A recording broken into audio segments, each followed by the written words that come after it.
ఆరంభ దృశ్యం. సమాధి స్థితిలో ఉన్న దత్తాత్రేయుడి వద్దకు కార్తవీర్యార్జునుడు వచ్చి నమస్కరిస్తాడు. కార్తవీర్యార్జునుడు: గురుదేవా, శివపూజ మహిమ ఏమిటి? గంగాజల మహాత్మ్యం ఎంతటి గొప్పది?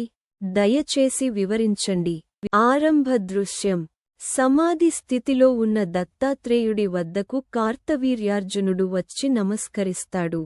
దత్తాత్రేయుడు స్మితంతో: రాజా, శ్రద్ధగా వినుము. శివపూజ పవిత్రమైనది. గంగాజలం సర్వపాపహరమైనది.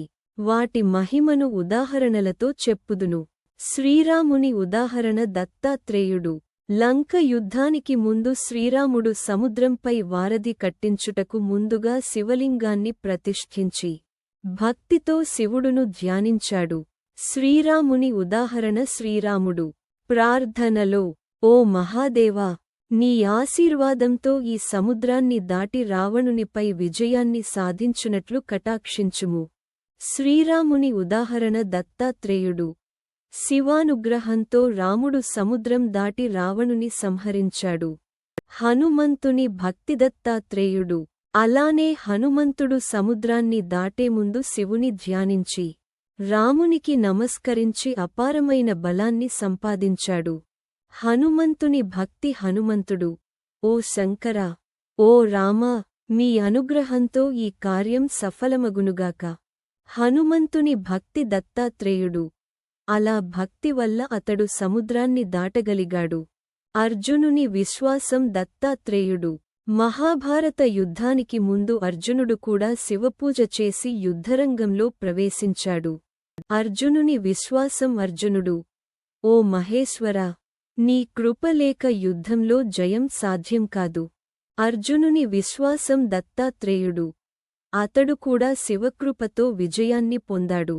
గంగాజల మహిమ. కార్తవీర్యార్జునుడు ఆశ్చర్యంగా: గురుదేవా, గంగాజలానికి అంత ప్రాముఖ్యత ఎందుకు?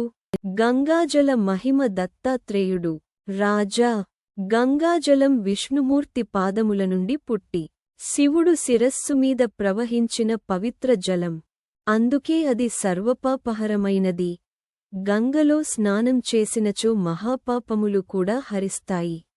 గంగాజల మహిమ. దత్తాత్రేయుడు: ఇంకా ఒక రహస్యం చెప్పుదును. ఏ నదిలోనైనా, చెరువులోనైనా, సెలయేరులోనైనా స్నానం చేయునప్పుడు గంగా, గంగా, గంగా అని 3 సార్లు జపించి తలపై నీరు చల్లుకొనినచో అది గంగా స్నాన ఫలాన్ని ఇస్తుంది. ముగింపు. కార్తవీర్యార్జునుడు భక్తితో: గురుదేవా, గంగాజల మహిమ తెలిసి నా హృదయం ఆనందంతో నిండిపోయింది. ఇకనుంచి శివపూజను, గంగాస్మరణను నిరంతరం ఆచరిస్తాను. ముగింపు. దత్తాత్రేయుడు ఆశీర్వదిస్తూ: రాజా, శివపూజ పవిత్రమైనది. గంగాస్మరణ మహిమ గొప్పది. ఇవి మనిషిని పాపబంధనాల నుండి విముక్తి చేస్తాయి. నీతి. శివపూజ సర్వపూజలలో శ్రేష్ఠమైనది. గంగాజలం సర్వపాపహరమైనది. భక్తి ఉంటే ఎక్కడైనా గంగాస్నాన ఫలం లభిస్తుంది.